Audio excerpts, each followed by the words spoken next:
గోవింద గోవింద గోవింద గోవింద.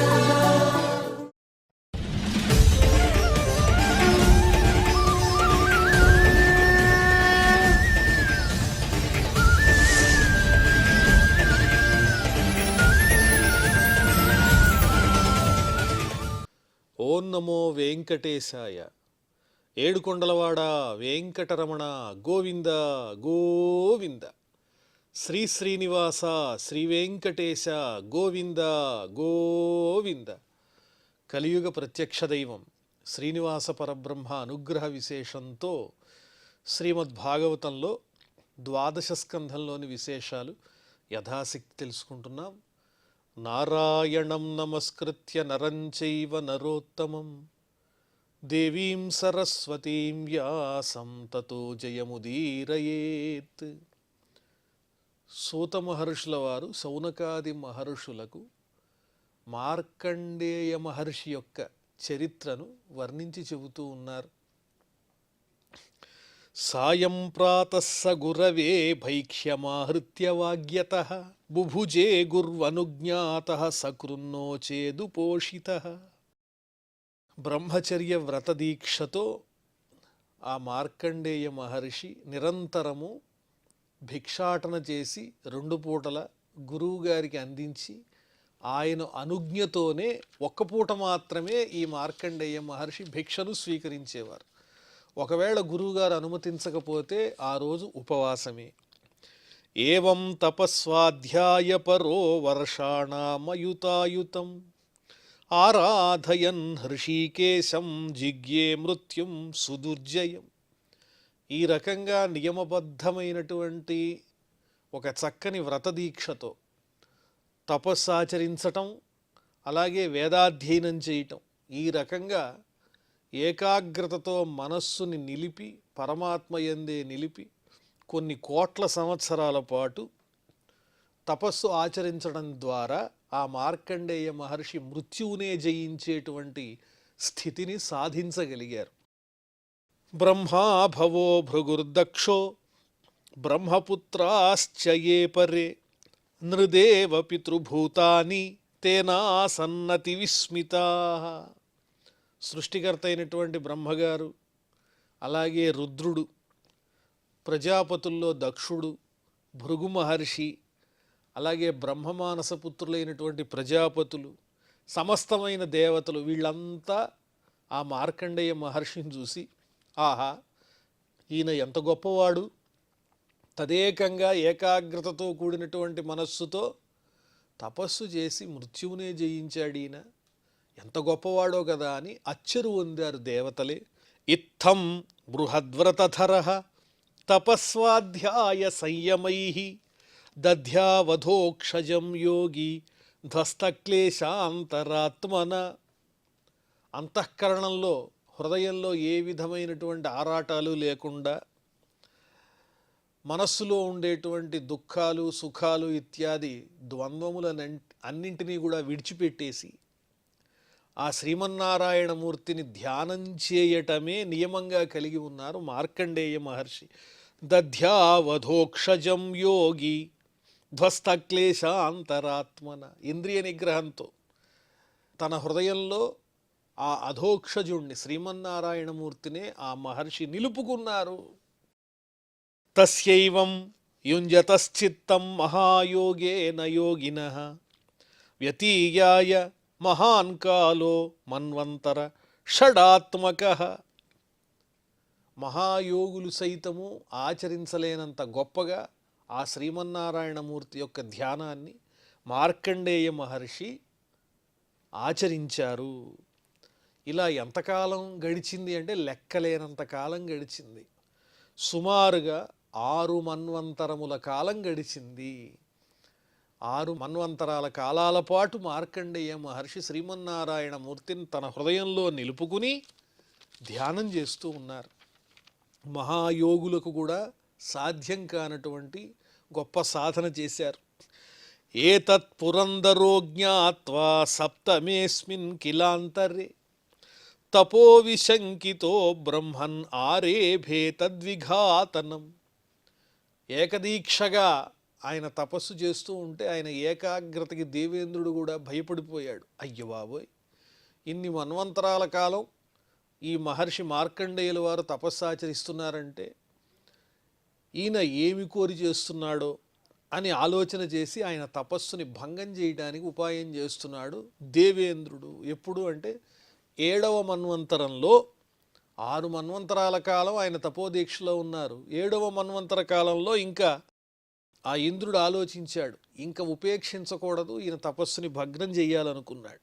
అనుకుని గంధర్వాప్సరస కామం వసంతమలయా నిలౌ మునయే ప్రేషయామాసరజస్తోకమదౌ తథా. తన సాధనాలన్నీ ఆయన తపస్సుని భంగం చేయడానికి ప్రయోగిస్తున్నాడు దేవేంద్రుడు. గంధర్వులు పాటలు పాడుతూ, అప్సరస స్త్రీలు నాట్యం చేస్తూ అందంగా, వాళ్ళందరికీ నాయకుడై మన్మథుడు తన బాణాలు పుష్పబాణాలు తీసుకుని బయలుదేరాడు ఆ మార్కండేయ మహర్షి యొక్క తపస్సుని భగ్నం చేయడానికి. ఆ మన్మథునికి తోడుగా వసంతుడు. ఇలా ఓ పక్క నుంచి చల్లనైనటువంటి గాలి మలయమారుతం, రజోగుణాన్ని ఉత్పాదన చేసేటువంటి లోభము గర్వము, ఇవన్నీ బయలుదేరాయి. దేనికోసము అంటే మార్కండేయ మహర్షి యొక్క తపోదీక్షని భగ్నం చేయటానికి. ఒక్కసారి ఆ కఠినమైనటువంటి తపస్సు నుంచి సుఖాలు అలవాటు చేస్తే ఆ తపస్సు భంగం అయిపోతుంది కదా అనుకున్నారు. తే వై తదాశ్రమం జగ్ముహు హిమాద్రే పార్శ్వ ఉత్తరే పుష్పభద్రా నదీ యత్ర చిత్రాఖ్యా చ శిలా విభో. ఎక్కడ ఆయన తపస్సు చేస్తున్నారు మార్కండేయ మహర్షి అంటే హిమవత్ పర్వతానికి ఉత్తర భాగంలో ఆయన ఆశ్రమం ఉన్నది. పుష్పభద్ర అనే పేరు కలిగినటువంటి నదీ తీరంలో ఆయన ఆశ్రమం ఉన్నది. అలాగే అక్కడ ఒక అద్భుతమైన శిల ఉన్నది. దాని పేరు ఏమిటంటే చిత్ర అనే పేరు కలిగిన ఒక శిల ఉన్నది. పుష్పభద్ర అనే నదీ తీరంలో ఆయన ఆశ్రమం ఉన్నది. అక్కడికి వీళ్ళంతా చేరుకున్నారు ఆయన తపస్సు భంగం చేయడానికి. తదాశ్రమ పదం పుణ్యం పుణ్యద్రుమలతాంచితం పుణ్యద్విజకులాకీర్ణం పుణ్యామల జలాశయం. ఆ మార్కండేయ మహర్షుల వారి యొక్క ఆశ్రమం ఎలా ఉందో వర్ణించి చెబుతున్నారు.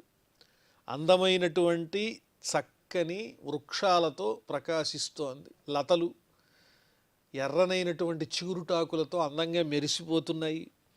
అలాగే అనేక రకములైనటువంటి చక్కని పక్షుల యొక్క కిలకిలారావములతో ఆశ్రమం అంతా మంగళప్రదంగా ఉంది.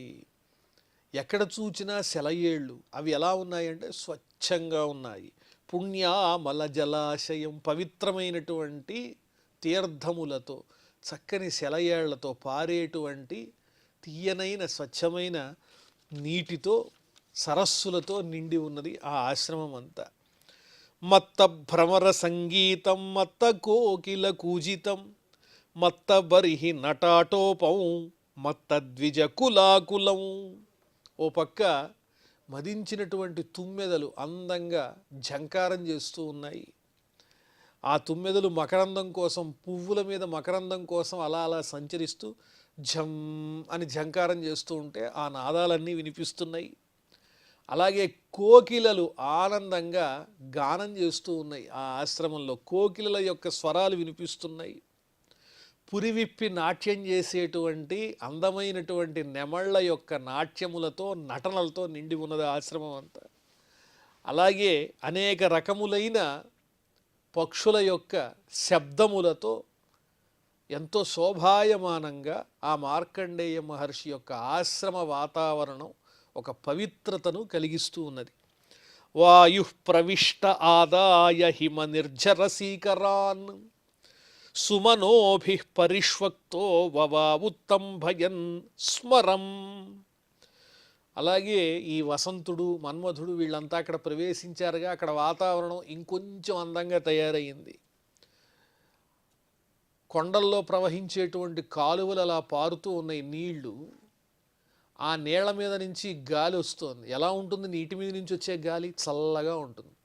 చల్లగా ఉండేటువంటి గాలి యొక్క నీటి తుంపురులు అలా అలా జల్లులు కురుస్తుంటే ఆ నీటి తుంపురులు ఎలా ఉన్నాయంటే సుగంధపూరితంగా ఉన్నాయి. అంటే ఈ వాయుదేవుడు సామాన్యుడు కాదు. నీటి తుంపురలతో పాటు చక్కని సుగంధపూరితమైనటువంటి పుష్పముల యొక్క సుగంధాన్ని కూడా ఆ నీటితో పాటు మోసుకొచ్చాడు.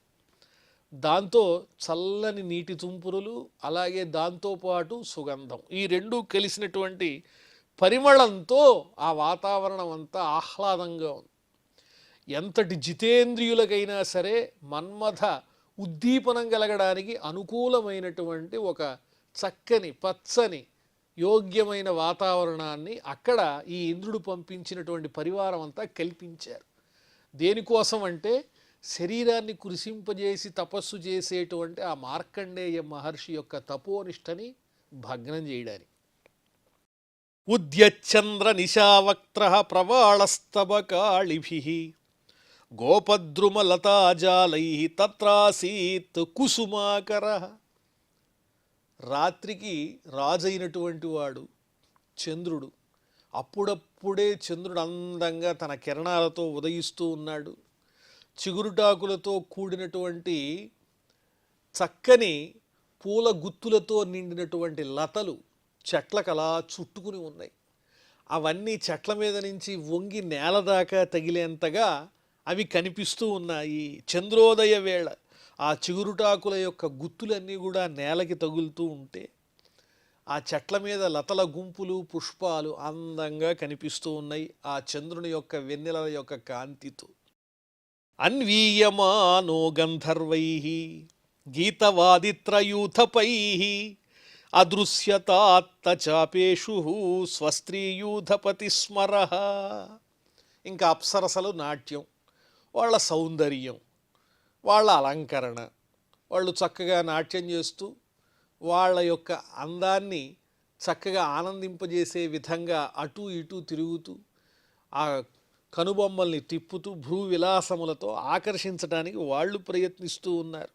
వాళ్ళందరికీ నాయకుడు ఎవరంటే మన్మథుడు. ఈ మన్మథుడు ధనుస్సును ఎక్కుపెట్టాడు. ఓ పక్క గంధర్వులేమో అందంగా గానం చేస్తూ ఉన్నారు, మంగళవాద్యాలు మ్రోగిస్తూ ఉన్నారు ఇంకొంతమంది. ఇలా దేవతల గుంపులన్నీ కలిసి అక్కడున్న వాతావరణాన్ని ఆహ్లాదంగా మార్చి మార్కండేయ మహర్షి యొక్క కఠినమైన తపస్సుని భగ్నం చేయడానికి తీవ్రమైన ప్రయత్నం చేస్తున్నారు. మన్మధుడేమో ధనుస్సును ఎక్కుపెట్టి ఇంకా విడిచిపెట్టడానికి సిద్ధంగా ఉన్నాడు. హుత్వాగ్నిం సముపాసీనం దదృశు శక్రకింకరాః మిలితాక్షం దురాధర్షం మూర్తిమంతమివానలం.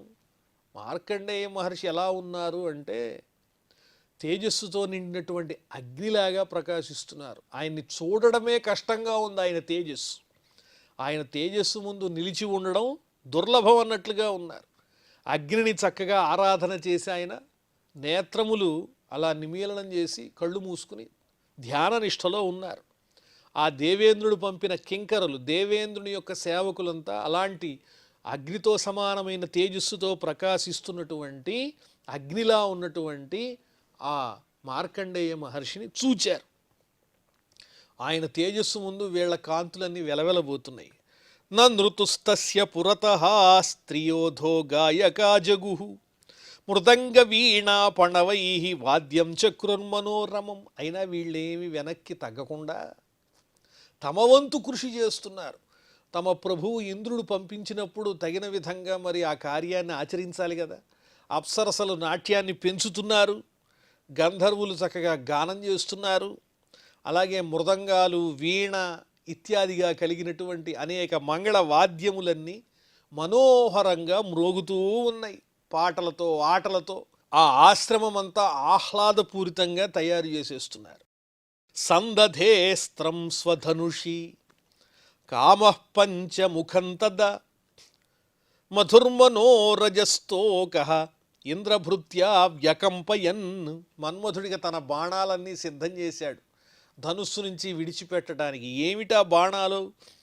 శోషణము, మోహనము, సందీపనము, తాపనము, ఉన్మాదనము. అంటే ఇంద్రియాలను వికారంలోకి దింపి విషయాల పట్ల ఆసక్తిని పెంచి వెంటనే మనం ఈ తపస్సుని చాలించాలి, సుఖభోగాలు అనుభవించాలి అనే ఒక భావన హృదయానికి కలిగే విధంగా మైమరపించే వ్యామోహపూరితమైనటువంటి ఆ పుష్పబాణాలను సంధించాడు. ఆ అస్త్రాలను ఎక్కుపెట్టాడు. దాంతోపాటుగా రజోగుణానికి సంబంధమైనటువంటి లోభము అది కూడా బయలుదేరింది. అంటే మనస్సు ఆకర్షితం అవ్వాలంటే లోభగుణం ఉండాలి. రజోగుణం లేకుండా ప్రశాంతంగా సత్వగుణంతోనే ఉంటే వాళ్ళ మనస్సుని వశం చేసుకోవటం కష్టం కదా. అందుకని రజోగుణంతో కూడిన లోభగుణాన్ని, మదాన్ని, వీటిల్ని కూడా ప్రయోగించారు. క్రీడంత్యాః పుంజికస్థల్యాః కందుకైస్తన గౌరవాత్ భృశముద్విగ్నమధ్యాయాః కేశవిశ్రంసితస్రజః. అక్కడ అప్సరసల్లో పుంజికస్థలి అనే పేరు కలిగినటువంటి ఒక అప్సరస ఉన్నది. చాలా సౌందర్యవతి. ఆమె బంతి ఆట ఆడుతోంది అక్కడ. అంటే ఈయన తపస్సుని భంగం చేయడానికి ఆవిడ విలాసంగా బంతితో ఆటలాడుతోంది. కందుక క్రీడ. ఆమె హృదయ భాగం అంతా బరువు అయిపోతోంది. మధ్య భాగం నడుమేమో చాలా కృశించి ఉన్నది. ఆ విధంగా ఆమెను చూడంగానే ఎంత సౌందర్యంగా ఉంది అనిపించే భావం కలిగేలాగా ఆ మన్మధుని యొక్క బాణాలు ప్రయోగింపబడి ఇటువంటి అప్సరసని ఎంతటి జితేంద్రుడు చూచినా అట్టే తపస్సు భగ్నం అయిపోతుంది. ఆ విధంగా ఆమె కేశపాశాల్లో ఉండేటువంటి పుష్పాలు జారి నేల మీద పడుతున్నాయి. ఆమె బంతితో ఆడుతూ ఉన్నది, అలసిపోతూ ఉన్నది. ఆ విధంగా ఆ అప్సరస ఆ మార్కండేయ మహర్షి యొక్క తపస్సుని భగ్నం చేయడానికి తన వంతు కృషి చేస్తోంది. ఇతస్తతో భ్రమదృష్టే చలంత్యా అనుకందుకం వాయుర్జహార తద్వాస సూక్ష్మం త్రుటితమేఖలం. అటు ఇటు చంచలంగా చూస్తూ వయ్యారంగా ఆ బంతి ఆట ఆడుతూ ఉంటే, బంతిని అనుసరించి ఆమె పరిగెడుతూ ఉంటే నెమ్మదిగా వాయువు యొక్క ప్రభావం చేత ఆమె దేహం మీద ఉన్నటువంటి వస్త్రం కొంచెం తొలగింది. దాంతోపాటుగా ఆమె నడుముకున్నటువంటి మొలనూలు జారిపోయింది. ఇవన్నీ దేనికోసము అంటే ఆ మహా తపస్వి యొక్క తపస్సుని భగ్నం చేయడానికే. విససర్జ తదా బాణం మత్వాతం స్వజితం స్మరః సర్వం తత్రాభవన్మోఘం అనీశస్య యథోద్యమః. ఇలా అన్ని సాధనాల్ని సిద్ధం చేసుకున్నాడు మన్మథుడు. ఇంద్రుడు పంపాడుగా, వసంతుడు ఒక పక్క, మలయమారుతో ఇంకో పక్క, చక్కని గుబాళింపులతో కూడినటువంటి పుష్పముల యొక్క సువాసన ఒక పక్క, అందమైన అప్సరసల యొక్క నాట్యం ఒక పక్క, కందుక క్రీడతో అక్కడున్న వాతావరణాన్ని ఆహ్లాదపరిచేటువంటి అప్సరస ఒక పక్క, చక్కని వాద్య విశేషాలు మరో ప్రక్క. ఈ రకంగా అన్నింటినీ సిద్ధం చేసుకుని సరైన సమయం చూసి తన ధనుస్సును ఎక్కుపెట్టి బాణాలను విడిచిపెట్టాడు ఆ మన్మథుడు మార్కండేయ మహర్షి మీదకి. అయినా ఆ ప్రయత్నం విఫలమైపోయింది. మార్కండేయ మహర్షిలో ఏమాత్రమూ స్వల్పమైనటువంటి మోహావేశం కూడా లేదు. ఆయన శ్రద్ధగా ఆయన పనిలో ఆయన ఉన్నారు, నిష్ఠగా తపస్సు చేసుకుంటున్నారు. ఈ బాణాలు కానీ ఆ నాట్యాలు కానీ ఆయన మనస్సుని చెలింపలేకపోయినాయి. ఎలా ఉన్నది అంటే అసమర్థుడైనటువంటి వాడు ఉద్యమం ప్రారంభిస్తే అది సఫలమవుతుందా? అలాగే ఈ మన్మథుడు కానీ అతని పరివారం కానీ అసమర్థుడైనటువంటి నాయకుని వలె ఏమీ చెయ్యలేక ఆయన ముందు అలా ఉండిపోయారు. ఆయన తపస్సుని భంగం చేయడానికి ఎంతో ప్రయత్నం చేశారు. త ఇత్థం ఉపకుర్వంతో మునేస్తేజసా మునే దహ్యమానా నివవృతు ప్రబోధ్యాహిమివార్భకాః. ఆయనకి భంగం కలిగించబోయి వీళ్ళు ఆయన తేజస్సు చేత వీళ్లే పరాభవింపబడ్డారు, తపింపజేయబడ్డారు. అగ్నితో సమానమైనటువంటి ఆయన తేజస్సు ముందు వీళ్ళంతా మిడతల్లా మలమలా మాడిపోయేటట్టున్నారు తప్ప ఆయన తపస్సనే అగ్నికి ఆహుతైపోతారు వాళ్ళు అక్కడే ఉంటే. వెంటనే వాళ్ళంతా భయపడ్డారు. కానీ ఆయన మహర్షి ప్రసన్నంగానే ఉన్నారు. తాడనుకుని ఆడదామని వచ్చారు. తీరా చూస్తే సర్పము వలె తీక్షణమైనటువంటి ఒక చక్కని శక్తి సామర్థ్యాలు కలిగిన వారు ఆ మహర్షి. పిల్లవాడు తాడనుకుని పాము దగ్గరికి వస్తే ఏమవుతుంది? భయపడతాడు.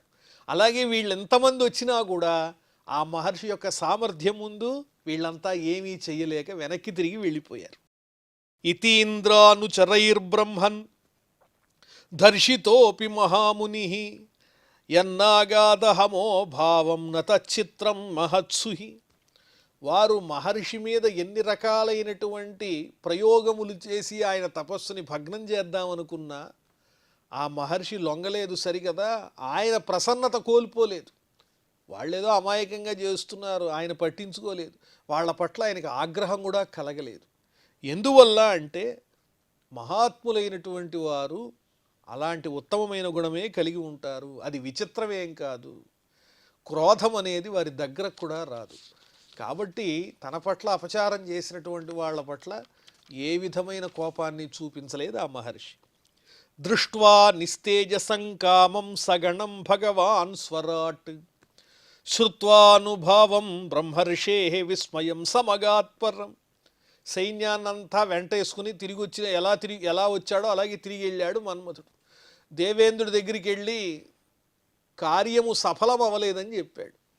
వెంటనే దేవేంద్రుడు ఆశ్చర్యపోయాడు. ఇదేమిటయ్యా, ఇంతమందిని తీసుకెళ్ళావు కదా, ఏమీ చెయ్యలేకపోయావి అన్నాడు. అవును, ఏం చేద్దాం, ఆయన మహానుభావుడు అని చెప్పేటప్పటికీ ఆ మార్కండేయ మహర్షి యొక్క తపశ్శక్తిని గొప్పతనాన్ని తెలుసుకుని దేవేంద్రుడు ఆశ్చర్యపోయాడు. ఏం చేయాలో తెలియలా.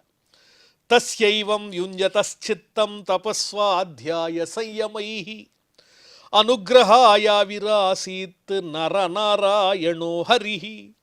ఈ విధంగా తీవ్రమైనటువంటి తపోదీక్షతో విషయాలన్నీ పక్కన పెట్టి ఆ శ్రీ మహావిష్ణువునే తన హృదయంలో నిలుపుకున్నటువంటి ఆ మహర్షిని అనుగ్రహించటం కోసం శ్రీమన్నారాయణమూర్తి నరనారాయణ స్వరూపంగా ఆయన ముందు ప్రత్యక్షమయ్యాడు. నరనారాయణ ఋషుల రూపంలో కనిపించాడు. తౌ శుక్ల కృష్ణౌ నవకంజలోచనౌ చతుర్భుజౌ రౌరవ వల్కలాంబరౌ పవిత్రపాణి ఉపవీతకం త్రివృత్ కమండలుం దండమృజుంచ వైణవం. ఆ నరనారాయణులు ఎలా ఉన్నారు అంటే వాళ్ళిద్దరూ విష్ణువంశయే. ఆ విష్ణువే ఇలా వచ్చాడు, నరనారాయణ స్వరూపంగా వచ్చాడు. నరుడేమో తెల్లని వర్ణం కలిగి ఉన్నాడు, నారాయణుడేమో శ్యామవర్ణంలో ఉన్నాడు. వాళ్ళిద్దరికీ నాలుగు బాహువులు ఉన్నాయి. వాళ్ళ నేత్రాలేమో అప్పుడే వికసించినటువంటి చక్కని పద్మముల రేకుల వలె విశాలంగా కనిపిస్తూ ఉన్నాయి. వారు నారవస్త్రాన్ని ధరించారు, కృష్ణ మృగచర్మాన్ని ధరించారు. వారి చేతిలో దర్భలున్నాయి, కమండలం ఉన్నది, అదేవిధంగా వెదురుతో చేయబడినటువంటి దండం ఉన్నది. యజ్ఞోపవీతధారులై ఉన్నారు. ఆ యజ్ఞోపవీతాలు 3 పేటలు కలిగి ఉన్నాయి. ఈ రకంగా చక్కని స్వరూపంతో దర్శనమిచ్చారు వారు. పద్మాక్షమాలాముత జంతుమార్జనం వేదంచ సాక్షాత్ తప ఏవ రూపిణౌ తపత్తటిద్వర్ణ పిశంగరోచిషా ప్రాంశు దధానౌ విబుధర్షభార్చితౌ. వారి చేతిలో అక్షమాల ఉన్నది, అంటే జపమాల.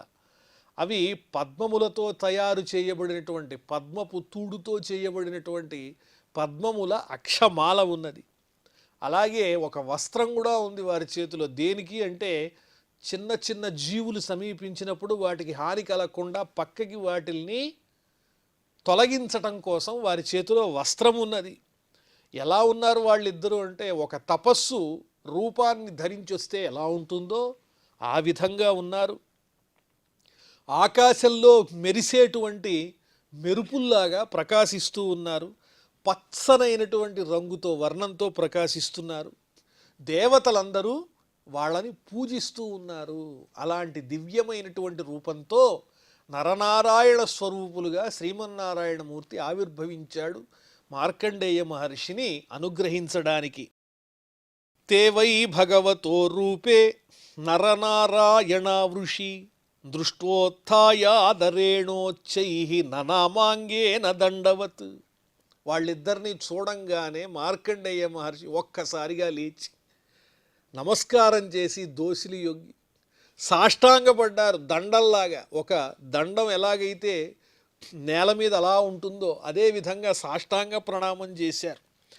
సతత్సందర్శనానంద నిర్వృతాత్మేంద్రియాశయ హృష్ట రోమాశ్రుపూర్ణాక్షో నసేహేత ఉదీక్షితం. ఆనందం, పరమానందం. అదేవిధంగా దేహము, ఇంద్రియాలు, మనస్సు ఇవన్నీ కూడా శాంతిని పొందాయి.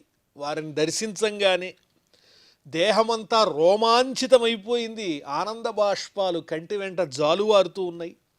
ఆ నరనారాయణ స్వరూపులైనటువంటి శ్రీమన్నారాయణమూర్తి తేజస్సుని చూడటం చాలా కష్టంగా ఉన్నది. వారి తేజస్సుని చూడలేకపోతూ ఉన్నారు మార్కండేయ మహర్షి. అంత తేజస్సుతో వచ్చారు వారు అని ఈ వృత్తాంతాన్ని, మార్కండేయ మహర్షి వృత్తాంతాన్ని సూత మహర్షి శౌనకాదులకు వర్ణించి చెప్తున్నారు. మరిన్ని విశేషాలు మళ్ళీ తెలుసుకుందాం. ప్రస్తుతం క్షమాప్రార్థనాదులతో ఈ కార్యక్రమాన్ని పరిసమాప్తం చేసుకుందాం. అథ క్షమాప్రార్థన. యదక్షరపదభ్రష్టం మాత్రాహీనంచ యద్భవేత్ తత్సర్వం క్షమ్యతాం దేవ నారాయణ నమోస్తుతే. శ్రియః కాంతాయ కళ్యాణనిధయే నిధయేర్ధినాం శ్రీవేంకటనివాసాయ శ్రీనివాసాయ మంగళం.